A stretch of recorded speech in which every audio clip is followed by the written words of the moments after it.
Welcome back once again, all of my low carb friends, and for those of you who are here for the first time, welcome. Today I have another very easy keto pasta recipe for you. Today I am going to show you how to make a keto pasta that can be shaped. A lot of keto pastas, they can be cut into spaghetti noodles and fettuccine noodles, but any type of macaroni or penne or any other kind of shaped noodle you can't do. But with this recipe, you can shape it into any shape you want. Spaghetti, fettuccine, macaroni, penne, whatever you want. So if you want a printable version of this recipe, you can check out my website at janet'sdeliciouslowcarbkitchen.com. You can find a printable version of this recipe and other goodies there for you. And if you're new to the channel and you want to see lots of easy, delicious, low-carb keto recipes, make sure you click that subscribe button and click the notification bell that's right next to the subscribe button. That way you can be notified every time I put out new videos. And if you are a music lover, make sure you check out the link in the description to my other YouTube channel, Inspirational Songs with Janet. I've posted another new song there, so watch that and subscribe to that channel also. And if you would like to help support the channel, make sure you scroll down in the description of the video. You'll see some affiliate links. Anytime you purchase anything using those affiliate links, a small portion of your purchase will go to me and help support the channel. So while you do all that, let's get cooking.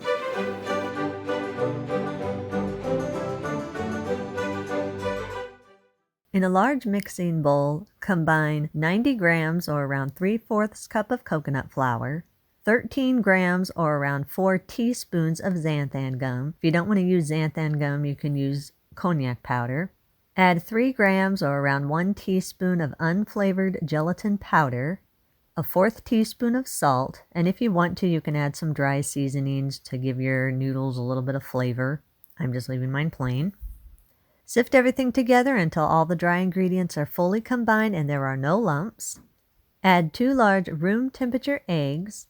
Stir the egg into the dry ingredients until all the dry ingredients are moist and you have a crumbly dough that forms. Push all the dough crumbles together and form it into a ball. Then knead the dough ball inside your bowl for about 1 minute or until the dough is completely smooth. This is going to be a very thick dough and a slightly drier dough. It's not going to be super moist, but you just want to keep kneading the dough until it comes together and it's smooth. After you've kneaded the dough for about a minute or so, form it back into a ball. Line a clean work surface with some parchment paper or a silicone mat. Sprinkle the lined work surface very lightly with some flour. I just used a little bit of oat fiber. You can use coconut flour. Just do it very, very lightly. You just want enough so your dough doesn't stick to the paper. Place your dough onto your lightly floured work surface. Then sprinkle just a tiny bit more of coconut flour or oat fiber over the top of the dough. Be very careful not to use too much flour or you will dry your dough out. It's just enough so when you're rolling out your dough, things won't stick. Cover the dough with another piece of parchment paper. Then roll the dough out very thin, as thin as you possibly can. I rolled mine out close to about 1/16 of an inch. I didn't really measure. I just rolled it out as thin as I possibly could, but it's pretty close to 1/16 of an inch. This dough, as I already said, is a thick dough, so it does take a little bit of elbow grease to really push down and get it really thin. Once your dough is rolled thin, use a pizza cutter or a sharp knife and cut your dough into your desired size pieces. Whatever kind of pasta you're going to want, that would be the size that you would cut your pasta in. I'm making mine into a macaroni noodle substitute because I'm going to use it in some homemade goulash. So in order to make it into a macaroni substitute, cut your dough into squares that are about 1 inch by 1 inch. I didn't measure exactly. I just put 2 fingers and measured 2 fingers for height and 2 fingers for width, and it was fairly close to 1 inch, give or take a bit.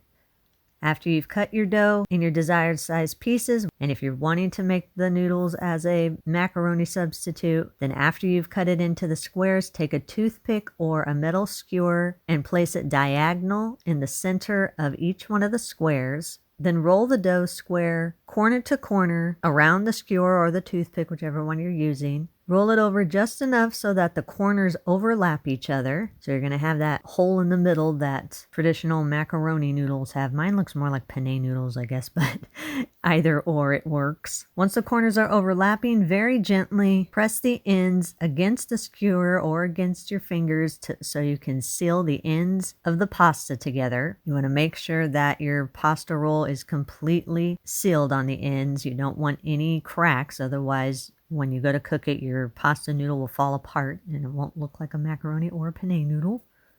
Once your noodles are all shaped to whatever shape you're wanting to shape them in, spread the noodles in a single layer on a lined baking sheet, then allow the pasta to dry at room temperature on your countertop for at least 24 hours. I actually did mine for about 48 hours because I wanted to make sure it was really hard and basically the texture of the uncooked noodles that you would buy in the store, that nice hard, almost plasticky feel. Either way, you want to make sure that your pasta noodles are completely dry. After 24 to 48 hours and your pasta noodles are fully dry, you can cook and eat them immediately, or you can store them uncovered in an unopened container at room temperature for up to 3 days, or store them in a Ziploc bag or freezer-safe container and freeze them for up to 1 month. If you do choose to freeze them, again, I emphasize make sure they are fully dry. A quick way to know for sure if they are fully dry is to put them in a Ziploc bag, shake the noodles around. If you hear them kind of clicking together and they're not sticking at all, then you know that they are fully dry. If they're sticking at all and you don't really hear a tapping noise when they hit each other, then it probably needs to dry a little bit more.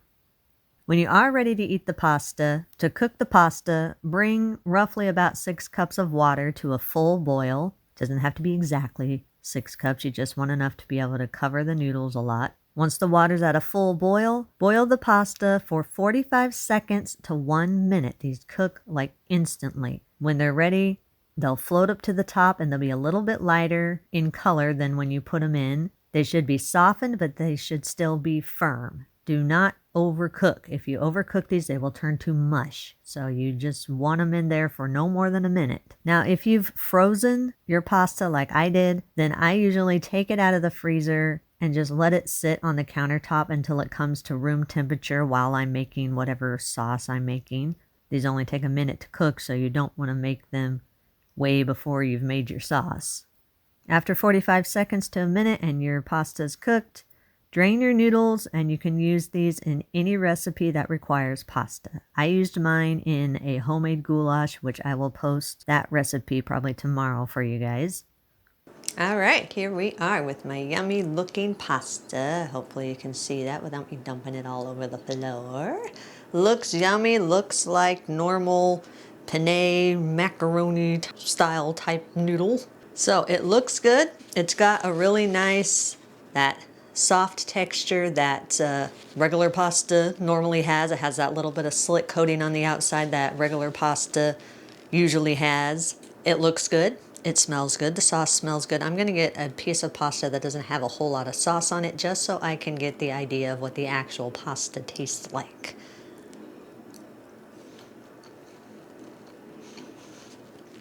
That's good.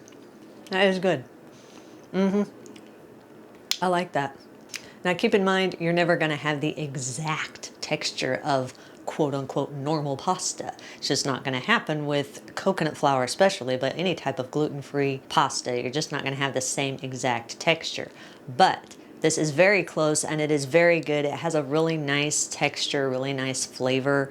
If you don't put seasoning in the dough of the pasta, then it has just a very neutral flavor and it just takes on whatever flavor your sauce has. And the little bit of sauce that I did have on the noodle tasted very good too, so the goulash is yummy too.